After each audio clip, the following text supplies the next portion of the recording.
Have you ever looked into someone's eyes and wondered if they were even capable of love? When the person you trusted most turned your entire world into a lie? I'm Dr. Emily Carter, and today I need to tell you about something that breaks my heart every single time I see it in my office. The devastating moment when someone realizes the person they loved never actually loved them back. Not in the way real love works. And what's worse, there are 5 unmistakable signs that reveal this painful truth. Signs that once you see them, you can't unsee them. Let me tell you about Lauren, 32 years old, marketing manager from Brooklyn, smart, successful, the kind of woman who had everything figured out, or so everyone thought.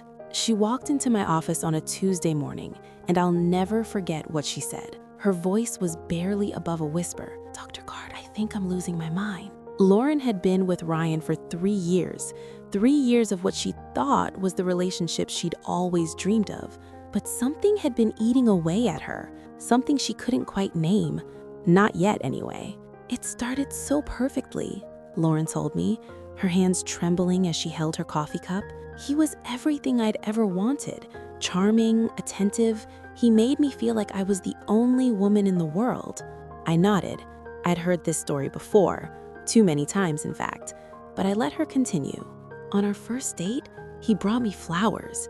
He remembered everything I said. He texted me good morning and good night every single day. Within 2 months, he was talking about our future together. Marriage, kids, growing old together." "That sounds intense," I said carefully. "How did that feel?" Lauren's eyes got distant. At first, amazing, like I'd finally found my person. But looking back now, she trailed off. That's when I knew. I knew what we were dealing with. But Lauren needed to discover it herself. She needed to see the signs. The first sign appeared early, though Lauren didn't recognize it at the time. It happened about 4 months into their relationship. They were at a restaurant, and Lauren mentioned she'd been promoted at work. "That's when everything changed," Lauren said. "Ryan's face just froze. He said congratulations, but his voice was flat, cold. Then he spent the rest of dinner talking about his own achievements. Every time I tried to bring up my promotion, he'd interrupt with something about himself." I leaned forward. "Did you notice a pattern after that?" "Yes," Lauren whispered. "Every time something good happened to me, Ryan would either one-up me or find a way to diminish it. I got a big client, he'd remind me he'd closed 3 deals that week. I lost 5 pounds, he'd say I still had more to go. This is the first sign the narcissist never loved you. They can't celebrate your successes. Real love cheers when you win. It takes joy in your achievements. But to a narcissist, your success is a threat. It takes attention away from them. It makes them feel smaller, and they can't tolerate that."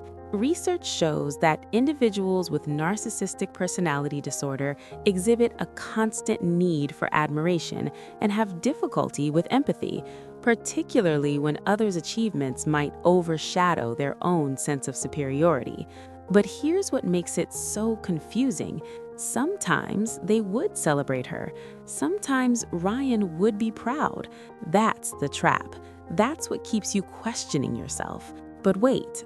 The pattern was just beginning to reveal itself. 6 months in, Lauren noticed something else, something that made her stomach turn every time she thought about it. Ryan had started controlling little things: where they went for dinner, what movies they watched, which friends she could see. He'd say things like, "Your friend Jessica is toxic. I'm just looking out for you," Lauren explained. Or he'd get upset if I made plans without checking with him first. He called it being considerate, but it felt like something else. It was something else. It was the second sign. Narcissists isolate you from your support system. They need you dependent on them. They need to be your entire world. Because if you have other people who love you, really love you, those people will see through the facade. They'll tell you the truth. Real love wants you to have strong friendships. Real love wants you to maintain your relationships with family. Real love doesn't feel threatened by the other people who care about you. But Ryan did feel threatened because he wasn't offering real love. He was offering control disguised as care. Lauren started to cry. I lost touch with so many friends. I kept making excuses for why I couldn't see them. Ryan would get sulky or start a fight if I spent time with anyone else. It was just easier to stay home with him. And here's what broke my heart. She thought it was her fault. She thought she was choosing him, but she wasn't choosing. She was being conditioned. If you're reading this and it's hitting close to home, hit that like button and share this with someone who might need to hear it. Sometimes we need someone else to hold up the mirror and show us what we can't see on our own. But Lauren's story gets darker because the third sign is the one that makes you question your own sanity. I started keeping notes, Lauren admitted, in my phone, because he'd say things and then later deny he ever said them. He'd make plans, then tell me I'd imagined the conversation. I'd remember events one way, and he'd insist they happened completely differently. Her voice dropped to almost a whisper. I honestly started to think I was going crazy. This is gaslighting. And it's the third sign the narcissist never loved you.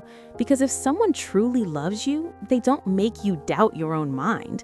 They don't rewrite history to make themselves look better. They don't deny your reality. Narcissistic abuse often involves gaslighting tactics, where the abuser denies facts, distorts the truth, and makes victims doubt their own perceptions and memories. Can you give me an example? I asked gently. Lauren nodded. Once, Ryan said he'd pick me up from the airport. I texted him my flight information. He confirmed. But when I landed, he wasn't there. When I called him, he said we never made those plans. He said I was being dramatic, that I always expected him to drop everything for me. But you had the texts, I said. That's the thing. When I showed him, he said I must have sent them to someone else by mistake and convinced myself it was him. He made me feel like I was manufacturing evidence against him, like I was the crazy one. Real love doesn't gaslight. Real love doesn't make you question what you know to be true. And this is where things got really scary, because the gaslighting wasn't just about small things anymore. Ryan had started to change how Lauren saw herself.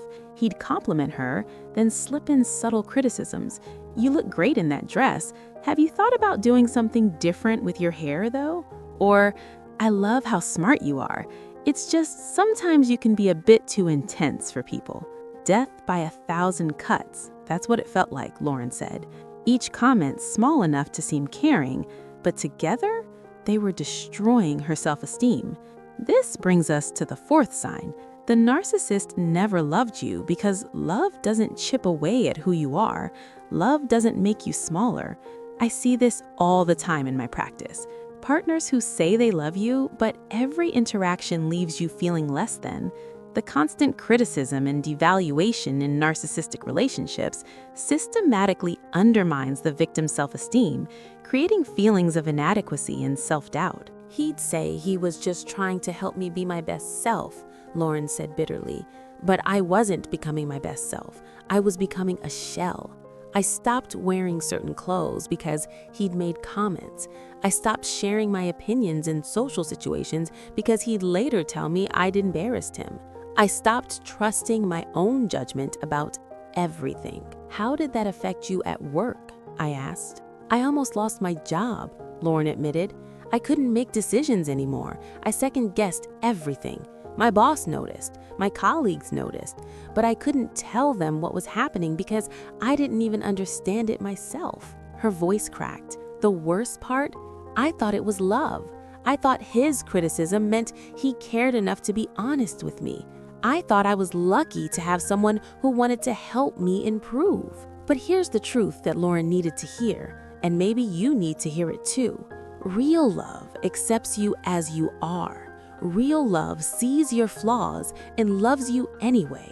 Real love doesn't require you to constantly change and shrink and mold yourself into someone else's ideal. That's not love, that's control. Just when you thought it couldn't get more twisted, there's a fifth sign, and this one reveals the narcissist's true nature in the most painful way possible. After 3 years together, Lauren's father had a heart attack. She was devastated, terrified. She called Ryan from the hospital, crying, barely able to get the words out. He said he'd come right away, Lauren told me, but he never showed up. Hours passed. I kept calling. Finally, he texted saying he had to work late, that he'd see her at home. When Lauren got home that night, exhausted and emotionally drained, Ryan was watching television. He glanced up at her. "How's your dad?" he asked casually. Then, before she could answer, "What's for dinner?" Lauren stared at me. That's when I knew something was really wrong. My father almost died, and Ryan cared more about what we were eating. This is the 5th and final sign. The narcissist never loved you because they lack genuine empathy.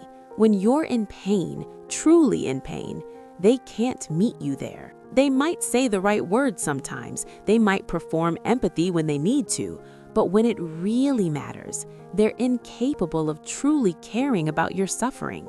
A defining characteristic of narcissistic personality disorder is an impaired ability to recognize or identify with the feelings and needs of others, with individuals unable to provide genuine emotional support. Over the next few days, everything became clear, Lauren said. My dad was in the hospital for a week. Ryan visited once for 20 minutes. He spent most of that time on his phone, but he expected me to come home every night and take care of him, cook for him, listen to his problems. When I said I was tired, he got angry. He said I was being selfish, that I was neglecting him. I saw the realization wash over her face as she spoke, the pieces finally clicking into place. "He never loved me, did he?" she whispered. "Not really." I chose my words carefully. "Lauren, people with narcissistic traits or narcissistic personality disorder, they're not capable of the kind of love you deserve.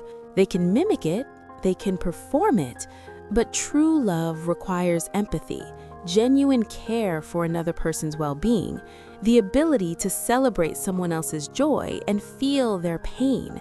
And narcissists, they can't do that. Everything, everyone exists only in relation to them and their needs." The tears came then, not gentle tears, but the kind that come from deep grief. Because Lauren wasn't just mourning the relationship, she was mourning 3 years of her life. She was mourning the person she thought Ryan was. She was mourning the future she'd imagined. But something else was happening too. I could see it. Recognition, understanding, relief. "All this time, I thought I was the problem," Lauren said. "I thought if I could just be better, smarter, prettier, more understanding, then he'd love me the way I loved him. But it was never about you," I told her. "It was never about what you did or didn't do, because you can't earn love from someone who isn't capable of giving it." We spent the next several sessions working through what Lauren had experienced. I explained to her that what she'd been through had a name: narcissistic abuse. And it's more common than people realize. Narcissistic personality disorder is found in 1 to 2% of the general population and is associated with significant relationship problems and emotional distress for partners. The idealization phase, the devaluation, the gaslighting, the isolation, the lack of empathy, these aren't random behaviors. They're a pattern, a cycle, and Lauren had been caught in it for 3 years. "What do I do now?" she asked. That's always the hardest question, because by the time someone recognizes narcissistic abuse, they're often emotionally and psychologically depleted. Their self-esteem is shattered. They don't trust their own judgment anymore. They're afraid to leave, afraid to stay, afraid to do anything. But there is a path forward. There's always a path forward. First, I told Lauren, she needed to accept the reality of what had happened, not blame herself, not minimize it, but truly accept that she'd been in an abusive relationship with someone who wasn't capable of loving her the way she deserved. Second, she needed to set firm boundaries. With narcissists, boundaries are crucial. Setting clear boundaries is critical for recovery.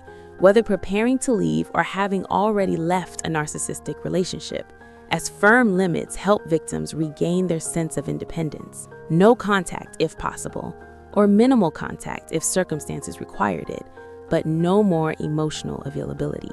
No more chances, no more hoping he'd change. Will he change? Lauren asked. If I leave, will he realize what he lost and become the person I thought he was? I had to be honest with her. Lauren, people with narcissistic personality disorder rarely change, not because they can't, but because they don't believe they need to.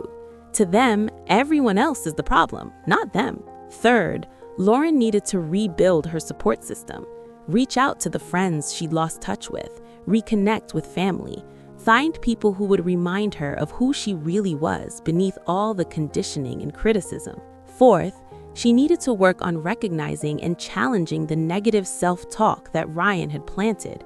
Every time she heard his voice in her head telling her she wasn't good enough, she needed to question it. Was it true? Or was it his voice, his need to control, his inability to see her real worth? And finally, Lauren needed time.